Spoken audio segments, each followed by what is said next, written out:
Hello friends, I am Mr. Ravindra Bhalerao and I welcome you to my channel, that is English for Learners. Dear students, as you know that we have started a series of learning English through stories. Now today we shall discuss one more motivational story and the name of the story is Believe in God. Now let's get started, but before that don't forget to subscribe our channel. Let's go. Once upon a time a ship caught in a storm in the sea. एकदा काय झाले की समुद्राच्या वादळामध्ये एक जहाज अडकले. The ship got destroyed आणि त्या वादळामध्ये ते जहाज पूर्णपणे डिस्ट्रॉय झाले म्हणजे नष्ट झाले. And all the passengers in the were drowned in the sea. त्या जहाजामधील सर्व पॅसेंजर्स त्या समुद्रामध्ये ड्रोन झाले म्हणजेच बुडाले. Except one man. परंतु सुदैवाने एक माणूस वाचला. त्या माणसाला सोडून सर्वजण ड्रोन झाले, बुडाले. By grace of the God, he survived somehow and came to the shore of the sea. Grace of the God, परमेश्वराच्या कृपेने म्हणा, तो त्याच्यामधून सर्वाइव्ह झाला म्हणजे जगला आणि कसा तरी तो समुद्र किनारी सी शोरला पोहोचला. After some time when he regained his consciousness, काही वेळानंतर जेव्हा त्याला शुद्ध आली, कॉन्शियसनेस म्हणजे तो शुद्धीवरती आला, and his eyes opened, शुद्धीवरती येऊन त्याने आपले डोळे उघडले. He found himself on a desolate island. तेव्हा त्याला स्वतःला दिसलं की आपण एका डिसोलेट म्हणजे निर्जन उजाड अशा बेटावरती आलेलो आहोत असं त्याला स्वतःला जाणीव झाली. As soon the man woke up, जसाही तो शुद्धीवरती आला, जागा झाला, he started praying to God and said, त्याला आता पूर्णपणे समजलं की आपण एका सुनसान उजाड बेटावरती आहोत, इथे कोणीच मनुष्य वस्ती नाहीये. मग त्याने जागा होऊन त्या परमेश्वराला कडे हात करून तो देवाची प्रार्थना करू लागला आणि तो म्हणाला, oh God please help me, please send me some help. अरे परमेश्वरा तुम्हाला मदत कर, काहीतरी मला मदत पाठव.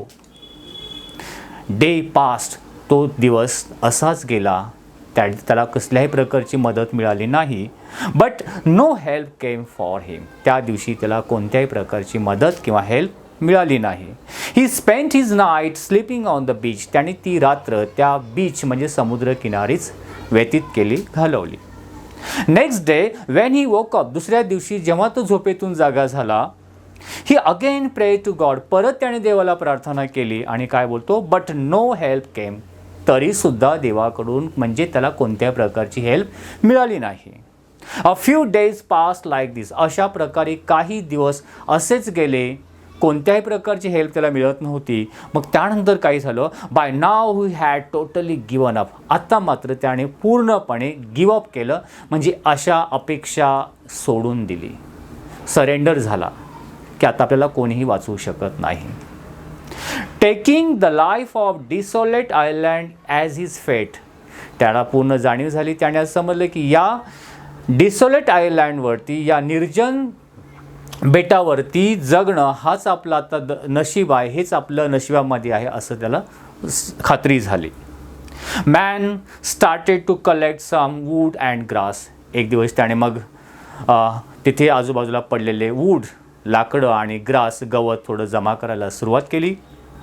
And he made a hut for himself, आणि स्वतःसाठी छोटीशी त्या ठिकाणी हट, एक झोपडी त्याने बनवली. He collected things from the broken ship and kept them in the hut. त्या ज्या जहाजाची डिस्ट्रॉयड झालेली शिप होती, त्या शिपवरील काही वस्तू त्याने तिथून आणल्या, ब्रोकन शिप, आणि त्याने ज्या आवश्यक वस्तू आणि त्या झोपडीमध्ये त्यांनी स्वतःसाठी ठेवून दिल्या. He started surviving by eating coconut and fish on the island. तिथे कोणीच नव्हतं. मग तो कशा प्रकारे खाण्यासाठी काय यूज करीत होता, कोकोनट, नारळाचा वापर करू लागला. काही त्याच समुद्रामधली फिश, मासेमारी करून तो स्वतःचा उदरनिर्वाह म्हणजे खाण्यासाठी या गोष्टींचा यूज करू लागला. Staying in the hut he started spending his days, त्या झोपडीमध्ये राहून तो आपले दिवस घालवित होता. आणि one day he lit up a fire and went in search of food, एक दिवस त्याने छोटीशी शेकोटी पेटवली झोपडीच्या समोर आणि फूड म्हणजे काय, अन्नाच्या शोधामध्ये बाहेर गेला.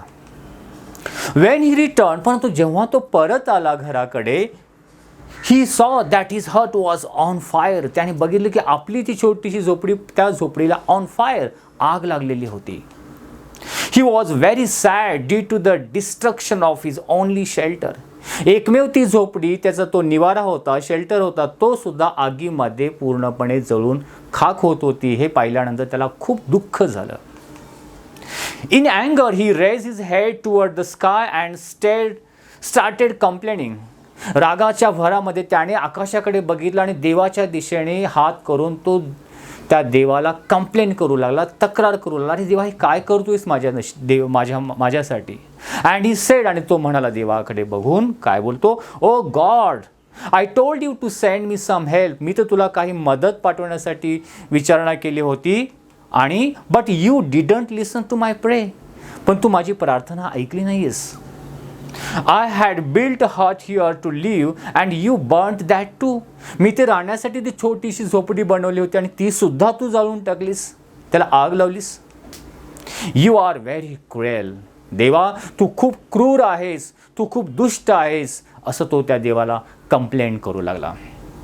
ही वॉज व्हेरी डिसअपॉइंटेड. तो खूप निराश झाला होता, डिसअपॉइंटेड झाला होता. And he kept complaining God till night. आणि तो मध्यरात्रीपर्यंत देवाला म्हणजे कोसत होता, त्याची तक्रार करीत होता, त्याची ती झोपडी जळाल्यामुळे. And then he fell asleep on the sea beach. आणि तिथेच त्या समुद्रकिनारी झोपी गेला. In the morning he was woken up by a noise which was very loud. सकाळी त्याला जाग आली, पण जाग कशामुळे आली, एक मोठा आवाज आजूबाजूला तिथे येत होता, नॉईज, गोंगाट ऐकायला आला, आणि त्या आवाजामुळे तो जागा झाला. When he open his eyes, जेव्हा त्याने आपले डोळे उघडले, he saw that a ship has come to shore. त्याने बघितले एक दुसरे जहाज त्या समुद्रकिनारी आलेलं होतं. He could not believe his eyes. त्याला स्वतःच्या डोळ्यावरती विश्वासच बसत नव्हता की एक जहाज मला वाचवण्यासाठी तिथे आलेलं आहे. He was very happy that at last help had come to him. त्याला खूप आनंद झाला की शेवटी मला मदत आलेली आहे, मला मदत मिळालेली आहे. हे बघितल्यानंतर he got on the ship and ship started selling. त्या जहाजावरती चढला आणि ते जहाज पुढे पुढे जाऊ लागले. म्हणजे तो आता पूर्णपणे वाचलेला होता, त्याला तिथे त्या कॅप्टनने वाचवलेलं होतं, त्या जहाजामध्ये त्याला घेतलं होतं. आणि after getting on the ship the man asked the captain of the ship. त्या जहाजामध्ये गेल्यानंतर त्या माणसाने त्या शिपच्या कॅप्टनला विचारलं. काय विचारतो, how did you know that I am stranded here in this deserted island. की तुम्हाला कसं काय माहिती झालं की आज डेझर्टेड आयलँड, या निर्जन बेटावरती मी स्ट्रँडेड झालेलो आहे, मी अडकलेलो आहे, तुम्हाला कशा प्रकारे समजलं. Captain replied. तेव्हा कॅप्टनने उत्तर दिलं, we saw fire signal send by you coming from the island. आम्ही बघितलं की तो या बेटावरून तुम्ही तुझे फायर सिग्नल पाठवलं होता, आणि ते बघितल्यानंतर आम्हाला समजलं, we understood that there is someone on the island. तेव्हा त्या फायर सिग्नलला बघितल्यानंतर आम्हाला असे समजलं की या बेटावरती कोणीतरी आहे आणि तो अडचणीमध्ये आहे. That's why we came here. म्हणून आम्ही ते आलो. Man said, but I didn't send any fire signal. तो माणूस मला, मी तर अशा प्रकारे फायर सिग्नल कुठली पाठवली नाही आहे. The captain said, but we have come here only after seeing the fire signal. तरी पण आम्ही ते फायर सिग्नल बघितल्यानंतरच इथे आलो, तूच पाठवलेली होती. कॅप्टन परत परत त्याला सांगत होता.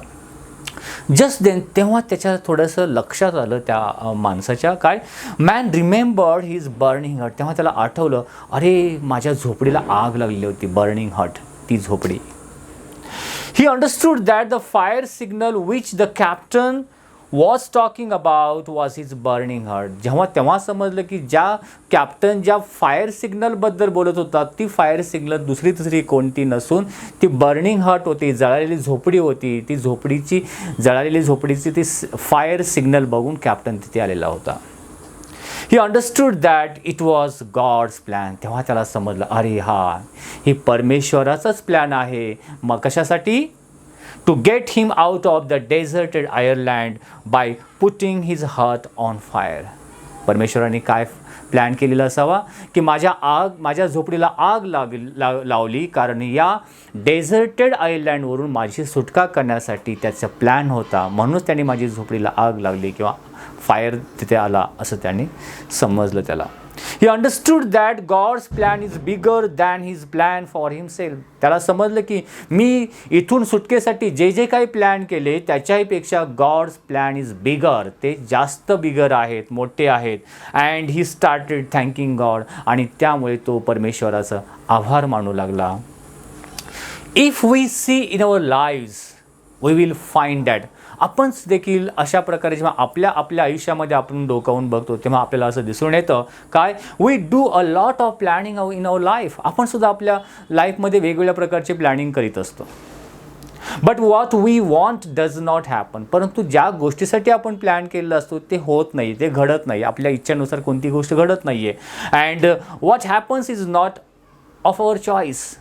आणि जे काही घडतं त्याच्यामध्ये आपली चॉईस नसते, म्हणजे आपण जे ठरवतो त्याच्यानुसार काही घडत नाही आहे. We always try to understand. तेव्हा आपण नेहमी हे समजून घेण्याचा प्रयत्न केला पाहिजे काय, the happenings in our life with our limited mind. जे काही आपल्या लाईफमध्ये घडत असतं ते आपल्या लिमिटेड माइंड, म्हणजे आपली जी माइंड आहे, आपली जी बुद्धिमत्ता आहे ती लिमिटेड आहे. त्या लिमिटेड बुद्धी किंवा हुशारीमुळेच ते काय घडत असतं त्या प्लॅनिंगनुसार. But our faith started to wear. आणि जेव्हा आपल्या इच्छेनुसार होत नाही तेव्हा आपली जी फेथ असते, आपली जी श्रद्धा असते ती वेवर होऊ लागते, म्हणजे डळमळू लागते. Patience starts to break. इच्छेनुसार काही गोष्टी घडत नाही, आपल्यामधला संयम पेशन्स ब्रेक होऊ लागतो, तुटू लागतो, नष्ट होऊ लागतो. होप्स स्टार्ट्स टू फेड. ज्या आशा अपेक्षा आहेत त्या फेड होऊ लागतात, म्हणजे अस्पष्ट होऊ लागतात. And we start complaining to God. आणि आपण एका संकटामध्ये सापडतो आणि मग आपण देवाला तक्रार करतो, देवाला कोसतो. तेव्हा वाईल इन सच टाइम्स, अशा परिस्थितीमध्ये, अशा काळामध्ये आपण कसा विचार करायला पाहिजे. One should try to get out of the trouble by maintaining faith in God. अशा परिस्थितीमध्ये देवाला कंप्लेंट न करता आपण मेंटेनिंग फेथ इन गॉड, देवावरती आपली श्रद्धा तशीच मेंटेन करून ठेवायला पाहिजे. निढळपणे अटल असायला पाहिजे आपली श्रद्धा. In a world of over 7 billion people, या जगामध्ये 700 करोडपेक्षा जास्त लोकसंख्या आहे. God has purpose and plan for each and every one of us. जगातील प्रत्येक व्यक्तीसाठी परमेश्वर नियोजन करतो, प्लॅन करतो त्याच्या जगण्यासाठी. We should keep doing our efforts. आणि आपण आपला एफर्ट्स, आपले प्रयत्न करीत राहायला पाहिजे. आणि हे करीत असताना by keeping faith in almighty without losing heart. पण विदाउट लॉसिंग हार्ट म्हणजे मन एकदम डिसअपॉइंटेड न होता आपण परमेश्वरावरती आपली श्रद्धा कायम किंवा विश्वास ठेवला पाहिजे. Our efforts and God's blessing together can get us out of every trouble. प्रत्येक ट्रबलमध्ये, प्रत्येक संकटामधून आपली जे देवावरती विश्वास असेल आणि आपले जे प्रयत्न कंटिन्यू चालू असेल त्याच्यामधून आपण सुखरूपपणे बाहेर पडू शकतो, काहीतरी सोल्युशन किंवा मार्ग निघू शकतो.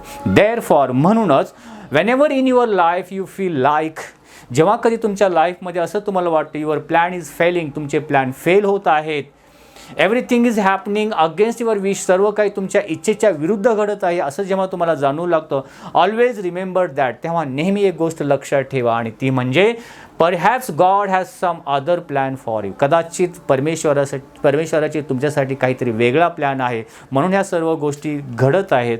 ओके, बोल्डर, आणि देवाचे जे प्लॅन आहेत ते बोल्डर आहे, अधिक स्ट्रॉंगर आहेत.